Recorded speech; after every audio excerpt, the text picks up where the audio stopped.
Alright, I hope everybody's doing well today. What we're going to be looking at in this section is a brief history of basically the three main founders of glacial research. So the first one we have here is Ignaz Venetz. Venetz was Swiss-born, and like the two other glacial scientists we'll look at, focused his study in the Swiss Alps. So Venetz was really the first glacial scientist, and what he really wanted the point he wanted to get across was that glaciers, not only in his contemporary lifetime, but in prior, decades and centuries before, had a major impact on the landscape, not only in the Swiss Alps where he studied, but also in other places of the world, such as North America. Venetz also became known for kind of hypothesizing that these glaciers, as they're receding, they're not taking back all this material with them. The various amounts of sand and clay and boulders, all this stuff has to be deposited somewhere. So as we saw with Balanced Rock, those pieces of debris don't just continue to recede with the glaciers as the glaciers retreat, but they instead stay in the landscape and then therefore have a huge impact on the landscape afterwards. So the second glacial scientist we'll look at is Jean de Charpentier. And Charpentier really had an impact on glacial research in two main ways. The first is that he actually was the main teacher for Louis Agassiz, who was kind of my personal favorite glacial scientist, and who I would argue had the biggest impact on glacial research.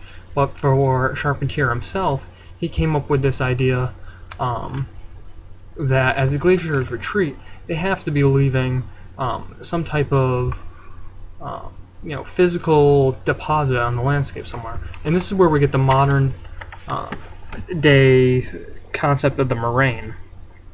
So as we see in this picture right here, along the bottom, we see this brown deposit essentially next to a glacier that's retreating.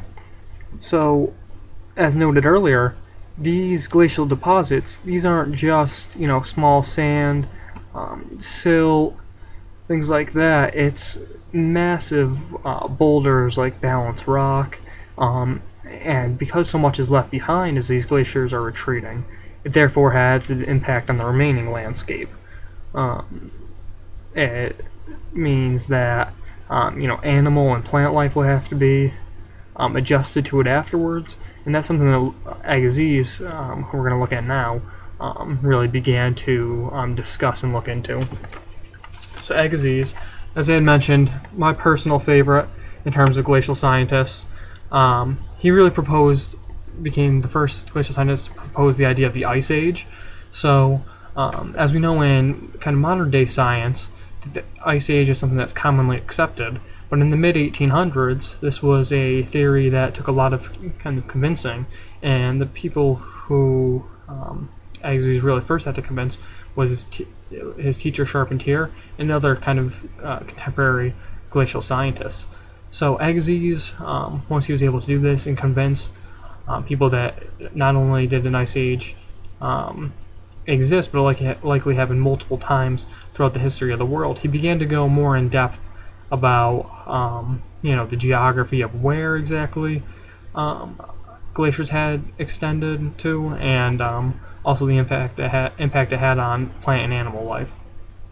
So Agassiz had stated that as far south as both the Mediterranean and the Caspian Seas is where glaciers in Europe had existed. So we think about that in the modern day world. Essentially, we're talking about south of all of Europe, in what is traditionally a warm or at least moderate climate, an area which you wouldn't think glaciers would exist, at least in again the contemporary climate. But Agassiz went as far as proposing that they went as far south as both those seas. Agassiz also took interest in the North American landscape later on, coming to various U.S. states such as Maine and studying the moraines and things of that nature.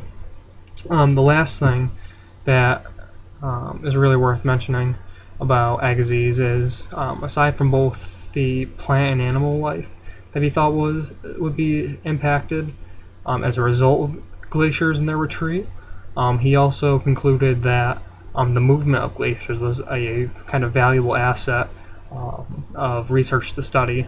So in 1837, Agassiz actually went to a log cabin in the Swiss Alps and began taking some measurements there. And about 3 years later, he was astonished to find, when he went back to where that same cabin was, the glacier had moved so much that the cabin was non-existent anymore. This just goes to kind of exemplify how Agassiz was kind of a Renaissance man of his time, so to speak, in that he studied various aspects of glacial research. Instead of just honing in on one, he was able to contribute a lot to the study of glaciers as a result of looking at various aspects of them. So I hope you enjoyed this brief history. If you have any comments for me or questions, feel free to ask in class or down low in the comments or questions bar. Hope you guys enjoy the rest of your day. Thanks.